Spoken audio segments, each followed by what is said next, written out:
Russian leader Vladimir Putin has changed his goals in the war against Ukraine. American and European intelligence agencies reached this conclusion today. And here is new intelligence, studied by representatives of the United States and the West in general, indicating that Russian President Vladimir Putin may have shifted his focus in the war against Ukraine to more short-term goals, strengthening his control over the territories in Ukraine already seized by his troops and stimulating the Russian economy, which is in a difficult situation. But there are also interesting nuances regarding the change in rhetoric of the Russian dictator and whether Putin has changed his position on the war against Ukraine.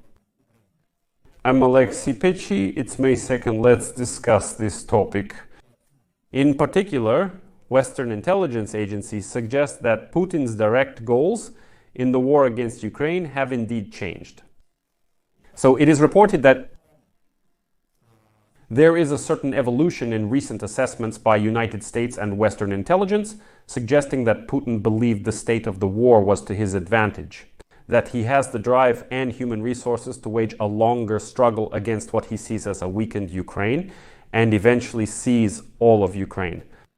The idea that Putin may have changed his thinking played into the hands of President Donald Trump and his negotiators. The notion that the Russian president might now be more willing to consider a potential peace agreement than in the past.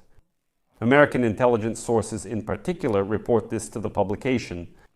However, high-ranking American officials remain skeptical of Putin and his repeated claims during the current negotiations that he supposedly wants a peace agreement. Although what the United States is proposing is incredibly generous toward Russia, unfortunately giving it a large part of the territory that the Russians have managed to seize. There is also a widely held opinion that even if Russia agrees to the version of the agreement currently on the negotiating table, it may try to resume the war and attempt to seize more Ukrainian territory in the long run. Well, as a high-ranking representative of one of the Western intelligence agencies told the publication, and I quote, "I think that Putin may be considering, I don't want to say thinking more broadly, but thinking about what reasonable goal could be set in the near future. The pressure exerted by the increasingly angry Trump administration, which is threatening new sanctions and fighting the Russian economy, puts Putin in a potentially difficult position. During the negotiations, special attention was also paid to the potential for investment between the United States and Russia in the event of the end of the war, which the United States possibly called historic." As the intelligence official continued, all of this actually depends on what the United States is ready to offer, so that he, that is Putin, could not only declare victory inside the country, but also truly feel that he has achieved something that is worth a significant pause, and then perhaps resume the struggle at some point. Later, the official pointed to Putin's repeated references to the historical origins of the Russian people, and stated that he does, after all, have a long-term goal. That is to seize, if not all, then most of Ukraine. At the very least, those parts of it that, in the opinion of dictator Putin, are, quote, the cradle of Russian civilization. What that even means is completely unclear. A high-ranking European official agreed that Moscow is willing to play along with the United States and limit its immediate objectives to improve relations with Washington, but it has clearly not abandoned its maximalist military goals. The Kremlin hopes that improving relations will divert attention after the tactical pause. And then they will be able to use a combination of military, economic, informational, and political tools to achieve all of Putin's goals in Ukraine and beyond its borders. Well, they might think now we can take a pause, play along with Trump, say yes, yes, yes, we're stopping, that's it, the war is ending, and so on. But then, after regaining strength, continue this war. Earlier this year, representatives of American intelligence warned Trump's current advisors that control over Ukraine remains Putin's top priority after the survival of the regime. That is, for him, the first priority is the survival of the regime, and the second is the capture of Ukraine. And American intelligence warned that Putin is ready to take advantage of any perceived rush in negotiations from the new United States presidential administration, in order to create the illusion that they are moving toward peace.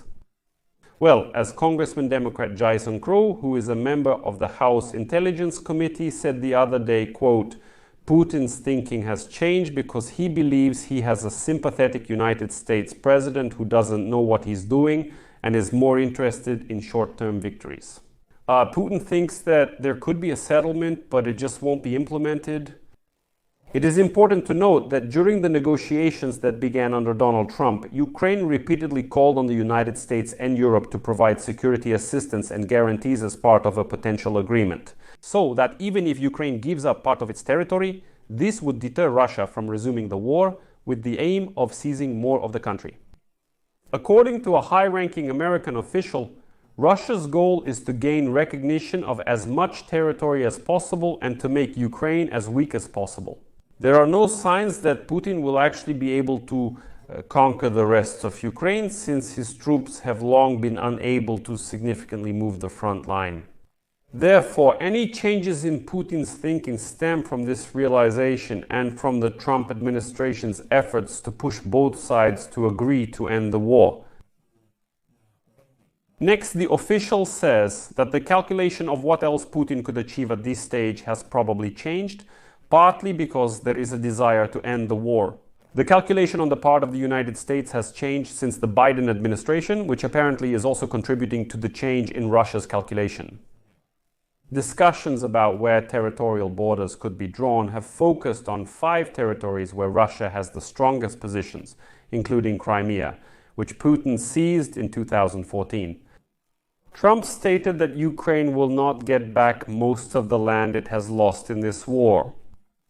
Last week, United States Vice President J.D. Vance indicated that the United States is counting on a possible ceasefire in the near future, and somewhere close to the current front lines with some territorial exchanges. In addition, as Steve Witkoff, special representative of Donald Trump, stated, quote, "This peace agreement concerns the so-called 5 territories. But there's much more in it.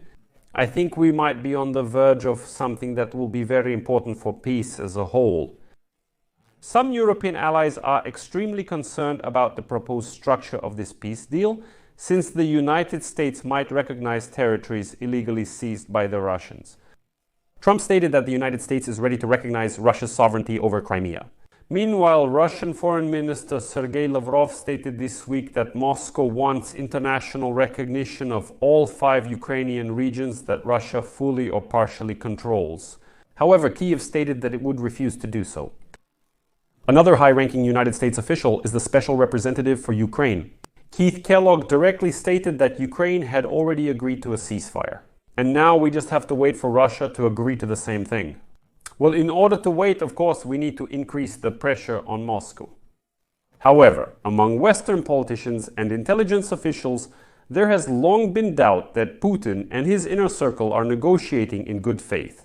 Instead, they are attempting to prolong the negotiations while continuing the military campaign. Senator Roger Aiker, the Republican chairman of the Senate Armed Services Committee, echoed this skepticism this week, stating that it is time to treat Putin as the lying war criminal that he is. And further, Aiker reminded Trump that the Russian leader cannot be allowed to drag the United States along with him. Trump repeatedly insisted that, in his opinion, Putin wants peace and expressed optimism about a potential deal. But on Saturday, he apparently cast doubt on the Russian president's goal. As Donald Trump stated, quote, "Maybe Putin doesn't want to stop the war, but is just stringing me along. And we need to deal with him differently, using banking or secondary sanctions." Next, as Putin's press secretary Dmitry Peskov states in response to such attacks by Donald Trump, quote, "We understand that Washington is ready to achieve quick success in this process. But at the same time, we hope for an understanding that resolving the Ukrainian crisis is too complicated to be done in a single moment. There are many details and many small things that need to be settled before signing a peace agreement." Trump recently referred to Russian strikes on Kyiv and other cities, which, according to a high-ranking Western intelligence official, supports the argument that Putin is not negotiating a ceasefire with the intention of ending this war. And finally, I'll quote another official from American intelligence. "But if something too good to refuse is put on the agenda, I think they might slightly change their approach to this issue." He means the Kremlin. Therefore, as you understand, Western intelligence agencies are starting to consider what Putin might be playing at right now. Donald Trump's short-term goal is simply to end the war on terms that allow him to keep control over the currently occupied territories. But this absolutely does not rule out the fact that in the long term, Putin and his regime might survive. After that, he will simply return to this war to try with new forces to achieve the goals that were set earlier. And the big danger is that the Donald Trump administration might fall for all of this. Because if they fall for it and say that Putin is good, that he is ready to end the war in the short term and start putting pressure on Ukraine, that would be a very bad scenario. So friends, I'll leave it at that. Share your opinions and conclusions in the comments below this episode. Subscribe to the channel, click the bell, and don't forget to leave a like. If you want to support the work of this channel with your donation, scan the quick response code on your screens. This is the platform, the easiest and most convenient way to support this channel. That's all. Take care of yourselves. Goodbye, everyone.